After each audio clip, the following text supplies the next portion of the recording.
Luke chapter 24. The they that's being referred to here is the couple on the road to Emmaus and the disciples.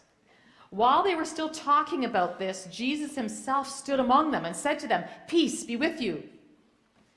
They were startled and frightened, thinking they saw a ghost. He said to them, "Why are you troubled, and why do doubts rise in your minds? Look at my hands and my feet. It is I, myself. Touch me and see. A ghost does not have flesh and bones, as you see I have." When he had said this, he showed them his hands and feet.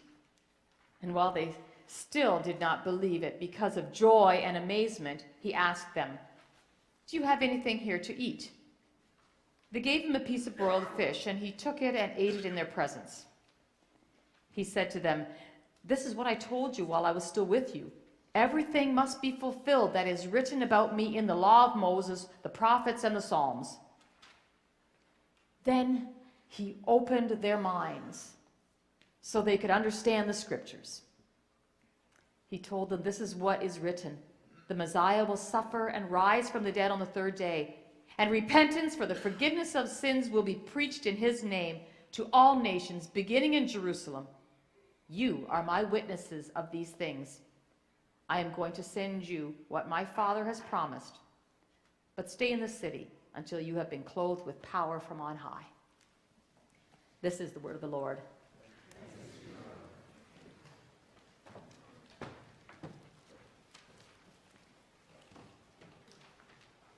Is God a figment of our imagination? That's the headline of an article that was in the Hamilton Spectator. I think it was actually a couple months ago. I had it in my desk drawer for a little while, so it looks a little torn here. Is God a figment of our imagination? It's a column by Thomas Froese. He had been, along with 1,000 other people or so, at a debate at the U of T.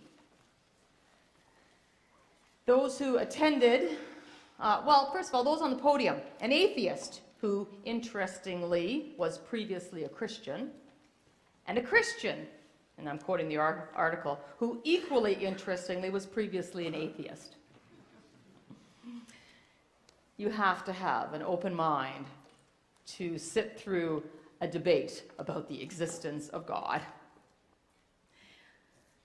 Well, people of God, it's Advent. We are celebrating the birth of a baby. We put up our sparkly Christmas trees here in church and in our homes. We sing pretty songs. We are finding those perfect gifts for people and wrapping them. We have romanticized and glamorized Christmas, have we not? Am I the only one who recognizes that? I think we all know that. And look, I love Christmas just as much as the next person, other than Adam, perhaps, but sometimes I wonder if we really, really get it. Do we understand what this is all about? This morning we wonder, and we wonder with Mary, the mother of this baby, and we wonder with the disciples. And we confess that when it comes to the mystery of Christmas, we need some help in understanding what God has done for us. For 3 years, practically day and night, the disciples sat under Jesus' teachings. The disciples saw Jesus heal the blind man. They saw him calm the storm. They saw him feed 5,000 people with a child's school lunch. They, of all people, should have understood who Jesus was. But let me just show you a couple of instances in the scriptures where you kind of have to wonder. There's that time that Jesus came to them walking on the water. They were in the boat. He comes walking along the water, and we read this. He climbs into the boat. We read this. The disciples were completely amazed, for they had not understood about the loaves. They didn't understand. That's in Mark 6. Another time, Jesus tells them a parable. You know, he's drawing a picture for them to help them understand what he's been saying. And they scratch their heads, and they say, I don't get it. And Peter says, explain the parable to us. You know what Jesus says to them? Are you still so dull? Can you imagine if I stood up here and told you that after a message and you still didn't get it? Are you still so dull? Like zing. This is Matthew 15, there you find that one. Paul, he quotes the prophet Isaiah. This is in Acts 28. For this people's hearts have become calloused. They hardly hear with their ears, and they have closed their eyes. Otherwise, they might see with their eyes, hear with their ears, understand with their hearts, and turn, and I would heal them. Okay, let's cut the disciples a little bit of slack. After all, they were plucked out of their day jobs and dropped into a movement which at the time was not gaining much traction.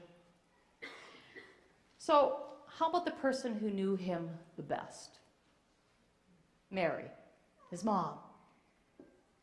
Did Mary understand what she was seeing, what she was hearing? A mother and her child have a special bond, a special relationship. A mom spends hours gazing into her newborn's face as she holds her, as she feeds her. A mom agonizes when one of her daughters goes to school and is left there crying. A mom wonders if she disciplined her son a little too harshly. What will his or her future hold? And she wonders. Mary, did you know that your baby boy will one day walk on water? Mary, did you know that your baby boy will save our sons and daughters? Did you know that your baby boy has come to make you new? This child that you've delivered will soon deliver you. Mark Lowry, a Christian singer, songwriter, and comedian, wrote the words of that song in 1984. It's not an old song. Says Lowry, in a conversation with my mother, I remember she said, if anyone on earth knew for sure that Jesus was virgin born, Mary knew. Yeah. That was a profound statement that stuck with me. And it is, isn't it? One thing they couldn't take from Mary was that she knew her child was not ordinary. Mary knew. But did she understand? A bunch of shepherds show up soon after she's delivered this baby. And Mary takes that, and she can't process it right now, so she treasures those things up in her heart. I'll look at them and think about them later. When Jesus is 12, he's hanging out with the scholars out in Jerusalem, and his mother says the same. We read the same thing. His mother treasured those things in her heart. Did Mary know what was happening? Did she understand? Do we understand? This Christmas. Maybe you felt a little thrill of hope when that beautiful snow fell this week. Big flakes. You thought, oh, now it's starting to feel a bit like Christmas. The presence of God among us sounds like a good thing, but do we understand what this is all about? Or is it all some Disney movie, some fairy tale, a figment of our imagination? In that debate at the U of T, the atheist asks why God gets the glory and thanks for one child saved from a hurricane, but never the blame for the many dead children. The atheist wonders why God would become a human sacrifice at the hands of himself to save humans from himself. Questions are fair, responds the Christian, for anyone who's thought much about anything in this old world. There has to be something more.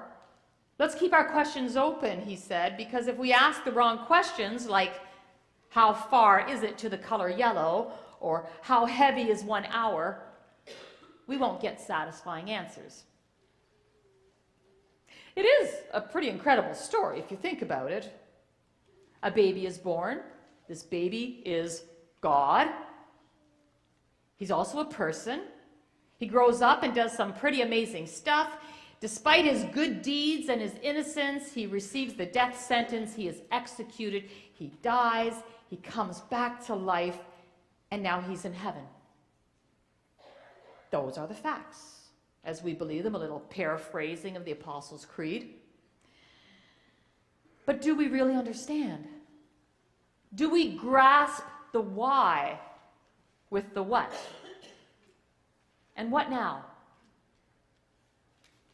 Mary and the disciples were witnesses to these events: birth, ministry, death, resurrection. But did they understand?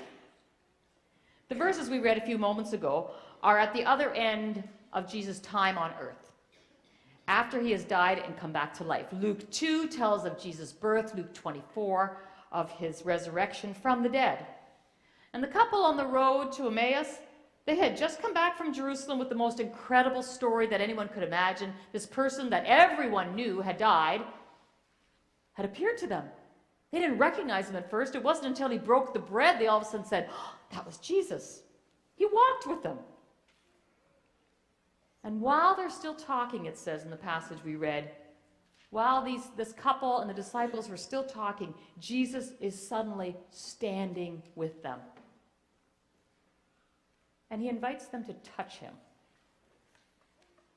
Touch me and see. God incarnate. The Word made flesh. As a baby, Mary held him, touched him. And now risen from the dead, the disciples touch him. And they still didn't believe it because of joy and amazement. Maybe you've had an experience like that. I saw Vicky Dykstra in church last Sunday and I did a double take.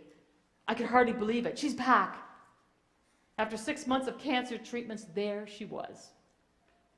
And a grandpa holds a grandson, and says, a baby that was prayed for, prayed over, and as he holds that child, he gets teary-eyed and says, "I can't believe it."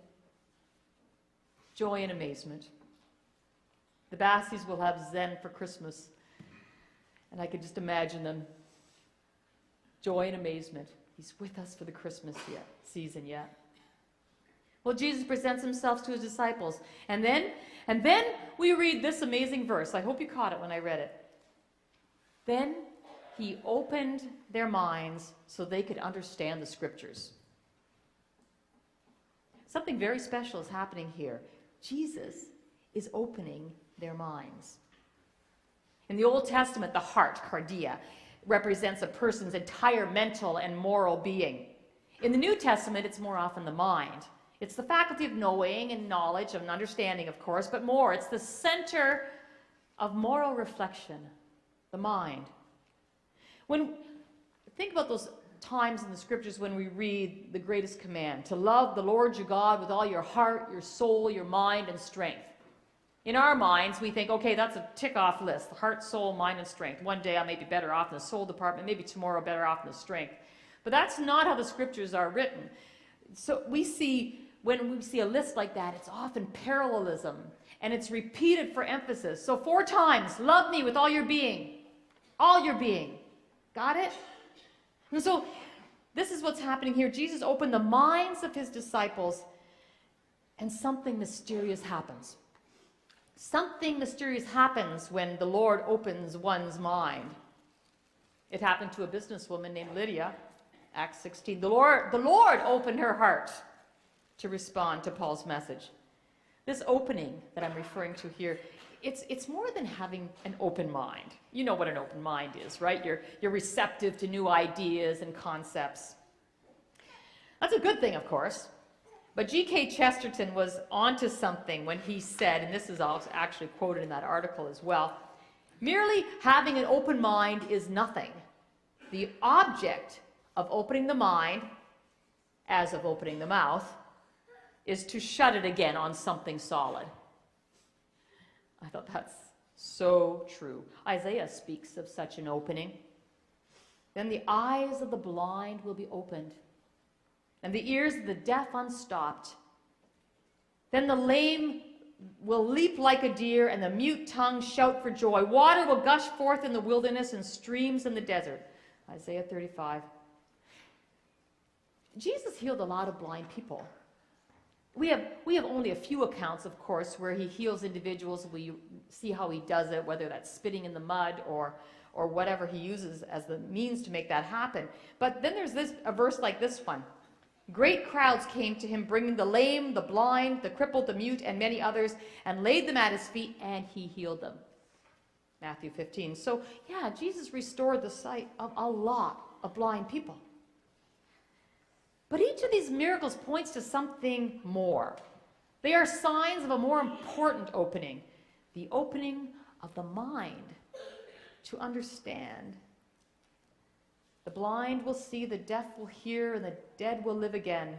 The lame will leap, the dumb will speak, the praises of the Lamb. Beautiful stories of healing, oh yeah. But each one points to something more. The literal opening of the eyes points to a greater opening of the mind, of the heart.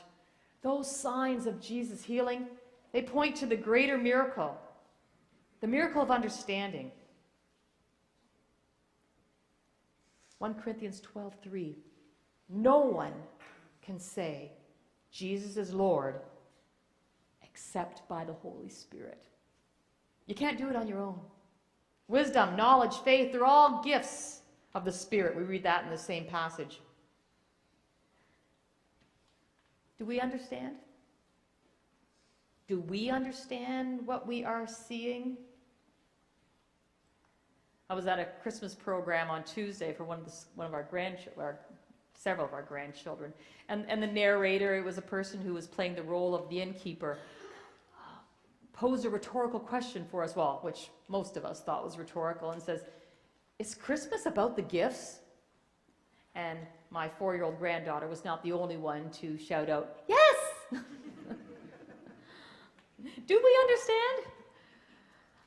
Philip asked a man from Ethiopia, "Do you understand what you are reading?" He was reading from Isaiah. "How can I," he said, "unless someone explains it to me?" Acts 8. Oh, to have someone explain it, to help us understand.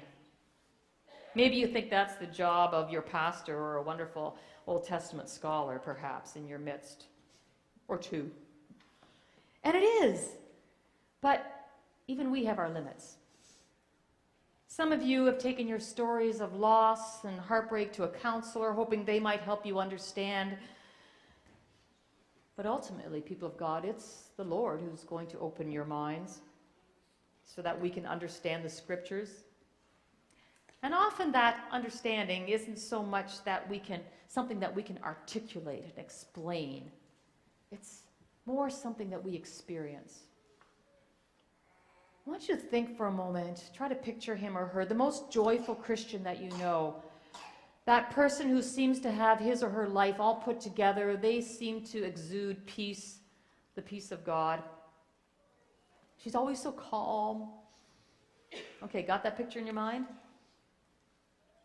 You're probably thinking, well, if my life was as easy and worry-free as his or hers was, I could be a more joyful Christian too. I won't let you in on a little secret. His life, her struggles, are just as big as yours. If you knew what that family sitting across the aisle from you has had to deal with, you would look at them quite differently. His dad died when he was 10, her mom when she was 24. One of their children had cancer, throw in heart surgery, some money problems, and a couple more cancer scares. Oh, everyone has a story. And some of those stories, your stories, are really hard. No, our life circumstances really have nothing to do with how we understand the mystery of God's grace. What happens to me is not why I believe or trust in Jesus. It's not why I believe and trust in God.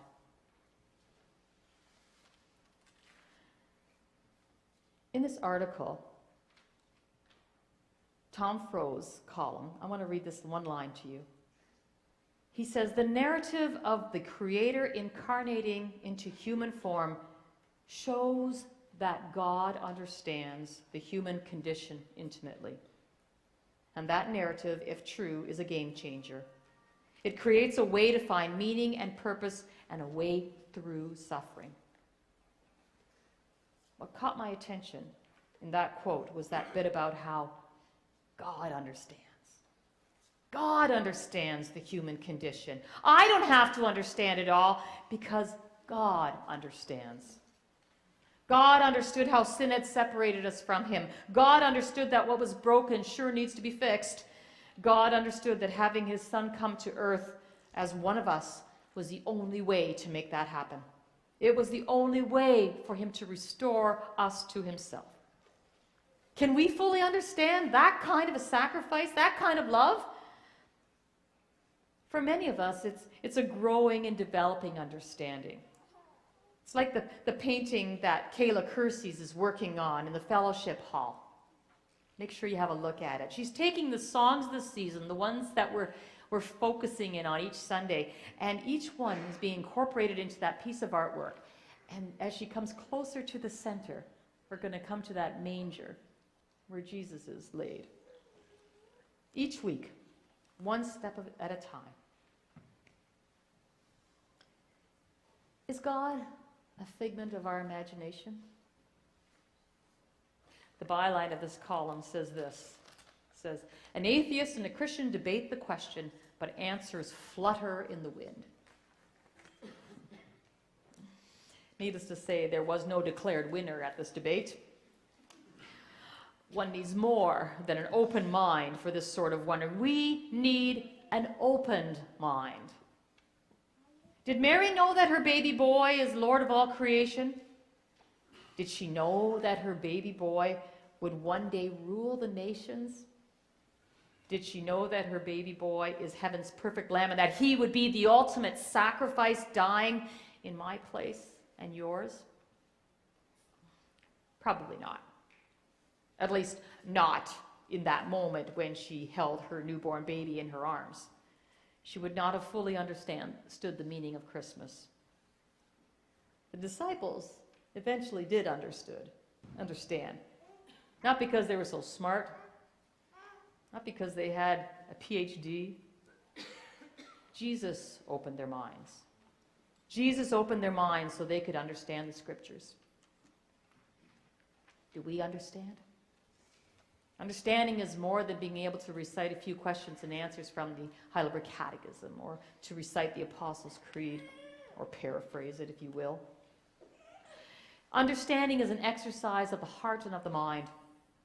And if you have experienced even the tiniest bit of the joy of being in God's presence, then trust that God is opening your mind. He's opening your heart.